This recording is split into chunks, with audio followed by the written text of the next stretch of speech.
Hey everyone, David C. Anderson here, coming at you from the Knife Center, and I like knives, which means the people around me get to hear about knives a lot and get exposed to knives. But I knife because I care, and there's a reason for that.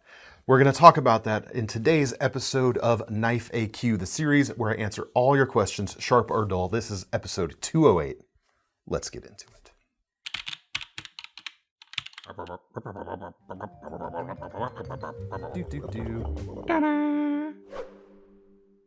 Strange intro, maybe? I don't know. It was the intro we're going with in any case. Hey, welcome to the show, everyone. That's Thomas behind the camera as usual. And what we do in this series is we take your questions from the comments section below and we answer them to the best of our ability. First question today comes from Joe Cation. Hey, DCA and Thomas, what would be the best knife to give an artist, parenthetically, painter? I am not a painter, but my college-age daughter is. I would imagine they cut canvas or do other things where a pocket knife would be handy. Thanks. I'm going to let you guys in on a little secret here. I actually am in possession of a BS art degree. Yeah. Joke about most art degrees being, yeah. It's a Bachelor of Science, but I just love being able to say I have a BS art degree because it's true. I actually went to school, I studied graphic design before I, pivoted and, went full in on knives. But so I actually have a little bit of experience in that, in the graphic design, degree earning process. I had to take a lot of other art classes, including some painting stuff. And by far, the blade that was used the most across all disciplines was a craft blade or an X-Acto knife. You're going to use that all the time. So something like that, if you want to give her some sort of EDC type, pocket knife type of thing, the Gerber Prybrid X could be a pretty interesting thing because you've got an easy way, a retractable way to carry an X-Acto style blade and some multi-tool implements to it as well. Now, the other thing in college about me was I was a cheapskate. Still am sometimes, but I really did not have a lot of cash to go around. And X-Acto knife blades I thought they were kind of expensive at the time. So I often used... Little did you know. Yeah, now, look at me now, right? So I actually used one of those little folded, expandable or retractable holders for utility blade. Not even these, the trapezoidal style utility blades, but like the square razor blades, because I got a pack of those that lasted me like the whole college career. But utility knife blades could make another option for heavier cutting. They're probably not going to be doing too much manual stretching of canvas. It's not impossible, but most of the times, or at least when I took the painting courses that I took, which don't ask to see those paintings. They're pretty horrible from my hand. I was never a good painter, but... Comment if you want to see them. No. But you could buy, pre-stretched canvases were, a thing. However, for some of the heavier crafty type stuff, that Gerber Prybrid X actually is about $23. Something like this maybe. The James Brand Palmer is an interesting one. $39 for these, translucent handled versions. The cool thing about this is it has kind of a trendy look. I say that, but then this kind of looks like the colors from IMAX like 25 years ago or so, doesn't it? So it's maybe not. They do make an atomic purple one, which was the color of the N64. Yeah, there are other colors available too. But, this is not a, tactical, aggressive looking thing. Would look good in an artist's palette. The one thing I kind of don't like about these, one thing I do like is the incredibly easy blade changes. I love the way they do those. But you can't access a ton of the blade in this particular design. Another option could be the Breeze from CJRB. This is one of the titanium versions with the green or green cover on it. These are about $70. The stainless steel ones are under $40. They're a bit heavier, a bit bulkier feeling. Take your pick. What's nice about these is it's still retractable, but you can access more of the blade, and because this area here kind of, curves away from the edge, you actually feel like you can, you've got more blade to work with because you can kind of come in, ride the material, and push it right into the edge right there. Your mileage may vary, of course. I think these are both some pretty interesting options. Bottle opener on this one as well. College. What are you gonna do? Take that however you wish. Anyway, hope those helps. Hope your daughter's having fun. You say she's college aged. I'm assuming that means she's off to school to do this sort of thing. I hope she has a wonderful and fulfilling time, and you some restful nights without too much stress now that she's gone. Next question comes from Stress Elemental, and it's another question dealing with knives that we give to people we care about, which was the theme of this episode, if you couldn't gather from from the weird intro that I threw together. Anyway, Stress Elemental says, DCA, I have 2 questions for you and the KC crew. I'm looking to get my fiance a knife to carry. I'm looking for a relatively small knife that would be easy to open and close with fake nails, as she gets her nails done pretty often. Second question, I'm going to be getting married in 2026 and want to get my groomsmen a nice knife each. I'm looking at the Kaizen KnifeCenter exclusive and S35. What are some other great options? All right, we'll get to that in a minute. For your fiance, congratulations, by the way. Relatively small knife, easy to open with fake nails. Here's the caveat part where I say I do not wear fake nails. I've never have. Those are real? Yes. Fair enough. I'm only saying this so this is partly conjecture on my part. I suffer, or I use what I tend to call the Swiss Army manicure, because I've so often used like Swiss Army knife scissors and nail files to just, that's what I do. I'm gross, what can I say? Button lock flippers, I think, is the genre you want to look at. And I would look at a knife, I have 2 here actually.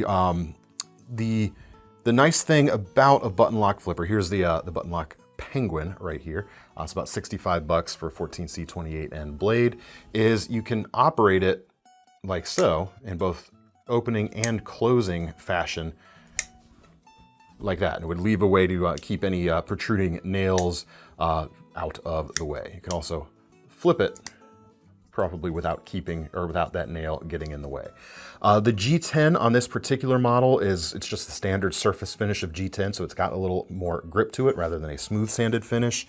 And the reason I chose this, as well as the Elementum 2 here, is both of these series, the Civivi Elementum 2 and the QSP Penguin, have a lot of different color options to choose from, so you can kind of find one that suits her personality the best. But the Elementum 2 here, the aluminum handled version especially, has something nice going for it. It's a little more expensive than the G10 versions, but it's about $76. Nitro V blade, 3-inch drop point, same things going on. You can keep those fingernails out of the way. The extra grip, thanks to the milling pattern on these aluminum handles here, I think is a really nice touch for keeping a grip on the knife in a slightly unconventional opening grip. Your mileage may vary, of course, but I think these are going to work fairly well. On to your second question. For your groomsmen, you mentioned the KnifeCenter exclusive Boker Kaizen. These are like $65 with S35 VN steel. Very cool. But while they are very good, they're, you say a nice knife each, and these are nice, but they're not like premium feeling, I guess. Let me back up there a minute. There's nothing about these that feel cheap, don't get me wrong, but they don't quite feel like, they don't have that little extra level of specialness that I personally gravitate towards when thinking about an item like a groomsman's gift. These are, there's nothing next level about these. They're simply very well made, they're well spec'd, it's a good design, and it's a really good price for the S35 VN, definitely. Then again, for non-knife people, this may feel super special. I don't know. But I have to give you some sort of answer, so here goes nothing. I'm gonna show you a couple more KnifeCenter exclusives in roughly the same price range, just a little bit more than these, to give you some options here. The first, the CJRB Pyrite, KnifeCenter exclusive here. It's about $73, just over 3-inch blade, drop point. You've got RPM 9 steel here. Definitely not the same kind of performance factor as the S35 VN. I don't want to, make any, or don't want anyone to think I'm claiming that. But in terms of feel, this feels a little more next level. You've got titanium bolsters and black micarta handles, and that split bolster there just has a little bit of an air of elevated I don't know, perception to it. Likewise, the Echo from CGRB. Same essential specs, just a different knife shape. Ray Laconico design on this. Same price. I believe it's the same price. If it's not, we'll... I should check that, shouldn't I? Yeah, we should research before these videos. Well, I pulled that one out on a whim as I was pulling this one out. Yeah, they're the same price. They're about $73 for either one of these. And the steel is easier to maintain. And the steel will be easier to maintain. That's actually a good point, and one I hadn't thought of. If these groomsmen folk in your life are not knife folk, easier steel to maintain if they want to learn to sharpen them themselves. The other one I'll throw out is, sorry, I got to do it, the CGRB Maximal, my folding knife design. This is the KnifeCenter exclusive version with full carbon fiber handles, gold pivot ring, and SF2 powder metallurgy steel, which little bit of an upgrade from the RPM 9, bit more edge retention. It's another spray formed steel, essentially a take on 154 CM, just spray formed. Your groomsmen don't need to know that, but this, I think, feels a little extra special as well, and it's about $70, so about $5 more than the Kaizen. And I mean, you folks tell me, what do you want to go for? The more, I just want to say basic, like, however I'm trying to articulate this, it makes it sound like I'm like dragging the Boker down, like it's not good, because it definitely is, but I think a knife like this has just a little more special factor. But what do you folks think? Let us know in the comments, please and thank you. Next question comes from Blue Robot Monkey. And this is a question for you as well, Thomas. I didn't ask you this beforehand, so I apologize. Nope. Blue Robot Monkey says, hey DCA and team, my wife wants to know what knives your wives carry. So the first gift I ever got my wife was a knife. Because I'm that guy. I knife because I care. It was a CRKT Ashworth Turtle with the white things. It's kind of pendant-like. Still has it. She doesn't carry it too often. She doesn't really carry much of anything, even in her purse. I've tried so hard over all these years, and still, she just... Anyway, she's got one of those. She's got a few other things as well. But the other one I think she uses more than any others is a custom version of a Nordsmith skipjack, one that I made the handles on myself for this one, rather than LT Wright putting them together, who usually does my skipjack runs. I found a piece of material at a blade show one year. It was one of those reconstituted turquoise with like gold flake or gold veins going through it. As soon as I saw it, I thought of her, and I grabbed it. I was like, I know I'm going to make something for her with this eventually, and it turned out to be a skipjack, so that was pretty cool. Leatherman in the car, but yeah, I mean, the Ashworth Turtle and that skipjack are probably the two most often ones you might see her using, unless she's using whatever I have in my pocket, which is quite frequent as well. What about your wife, Thomas? Mostly whatever I have in my pocket. There you go. I did once sharpen the CRKT for her years ago, but now there's a knife in every room of our house, so... And you're not even a knife guy either. No, it's like gravity. It's more just they pull in. Yeah. Nice. I'm well past the event horizon then in that case. Well, now we come to our buried treasure segment, where we're going back through the alphabet again, showing you some things that have never been seen on the channel. This time, instead of an unseen brand, just an unseen item here. The brand today is Baryonyx Knife Company. This right here, the Baryonyx Machete, has been seen before on the channel. It's been a long time, however. Like, I actually don't think it's been seen since before I started making videos here at the KnifeCenter. Really cool. It's like a double-edged machete. You've got a brush hook on one side, big curved convex edge on the other. It's like $70. Comes with a nylon sheath.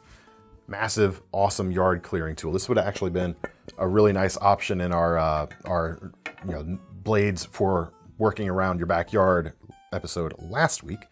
Pardon me there. But I wanted to bring out some Baryonyx because of this right here. These have never been shown on the channel before. I've never even held them before. I knew they were big. I didn't realize how big they were. These are the Humboldt Spearpoint USA-made utility shears. Massive things. I actually don't even have a measurement on this, do I? Yeah, overall length 11 inches and some change, $65. It's a massive set of utility shears. The design's actually based on roofing shears, like designed to cut shingles and like asphalt tiling or shingles and flashing and stuff like that. So incredibly tough, incredibly cool. You've got basically like a swedged tip on each side, so it can kind of pierce through a little better, open things up, and then get to cutting. I don't know. I have no practical use for one of these in my life, but boy, do I like them. Could cut sandwiches with that. Ooh. Good set of pizza scissors, perhaps. Perhaps. Does that make it a cheese knife? It's 2 cheese knives. 2 cheese knives together. Baryonyx Knife Company. The Humboldt shears is your buried treasure for today, folks. Now we come to the lightning round for today. Jim Kissel asks, hey DCA, question. I have always been a knife guy. I got my first Swiss Army knife style knife at a young age and have been hooked ever since. My question is, what made you a knife guy? If anything, Boy Scouts, man. That was it. Hooked from way back then. I still have the Camillus BSA Whittler.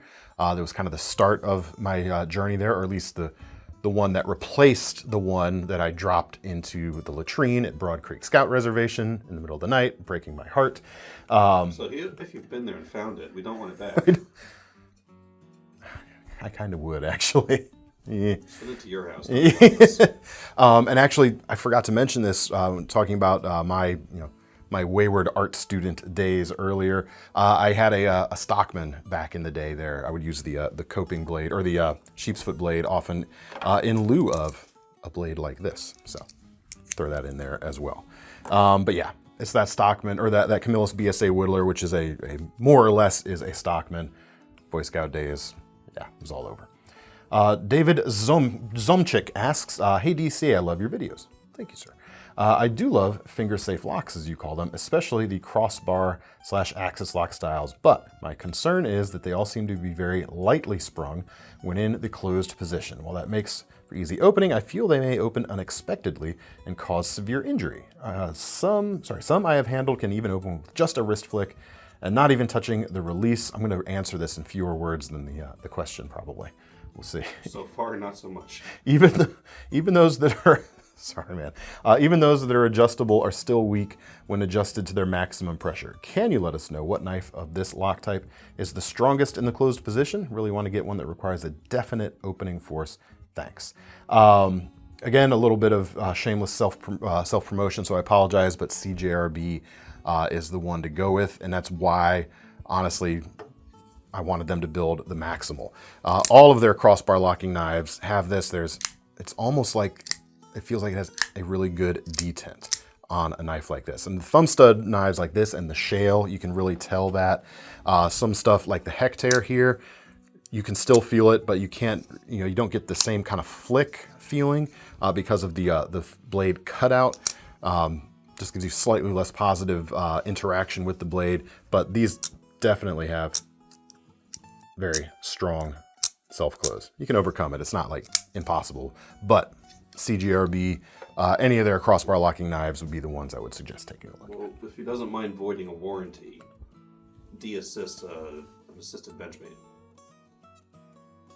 I think they use the same spring weight, crossbar spring weights as secondary safety. Oh, that's a good point. That is a good point. Any crossbar locks with a secondary safety, and most of those, I can't think of any that aren't assisted that have a secondary lock. But SOG makes a few. Shoot, I probably have something over here. Let me put, where's S? Where does S come in the alphabet? I don't know, you didn't label them. It's around here somewhere. Pardon me. Oh, it's way back here. Hang on. This SOG Aegis AT. I was going to answer this in fewer words than he asked. Now I knew you wouldn't. Ruined that. Spine-mounted safety on there. So you don't get the same kind of wrist flicky thing for the close, but if you are worried about it accidentally coming open in a bag or a pocket or whatever, something like that could work. Wait a minute. What am I thinking? Oh, never mind. I thought we had a barrage in there. I don't know what happened to that one. That would have worked too. Lightning round, guys. Lightning round. Put a rubber band around it. Speaking of which, it's time for our most seriousest question of the day, which comes from the 4CP. Most serious question. What knife would you use to fend off an angry backyard squirrel? Well, the pocket implement you want is definitely a slingshot. That's not the right one. The Tops Mini Slingshot right here is what you want. It's American made, it's about 112 bucks. It's expensive for a slingshot, but it's nice and small. It's gonna work quite nicely. Something like this. I personally have used a slingshot similar to this to keep the squirrels away from the bird feeder in my own backyard until I put a hole in the water container, and my wife made me put it away. I had to stop doing that anymore. It was fun while it lasted, though. Clay pellets is what I would say. I wasn't trying to like murder the squirrels, just put the fear of the rodent god into them. Clay pellets worked well for that. Lima beans. Lima beans, yeah. Yeah, but then if any of them... Biodegradable. But if any of them germinate, then you got lima beans. No one wants that. If any one of you in the comments... the squirrels, you get more targets. That's counterproductive. If anyone in the comments likes lima beans, do you really want to stay subscribed to this channel? I mean, I don't know. That's fine. You're welcome here. If you like lima beans, that's fine. Well, they got money too. It's not like lima beans are expensive. To each their own, I guess. Anyway, that's all we've got for today, folks. Keep the questions coming. Keep the most serious questions coming as well. Drop them in the comments below. If you got any alternate suggestions for today's answers, drop them in the comments as well. And if you want to get your hands on any of these items, links in the description will take you to KnifeCenter.com. Where don't forget about our long-running Knife Rewards program, meaning you can earn some free money on a future knife. I'm David C. Anderson from the Knife Center. That's Thomas behind the camera. We're signing off. See you next time.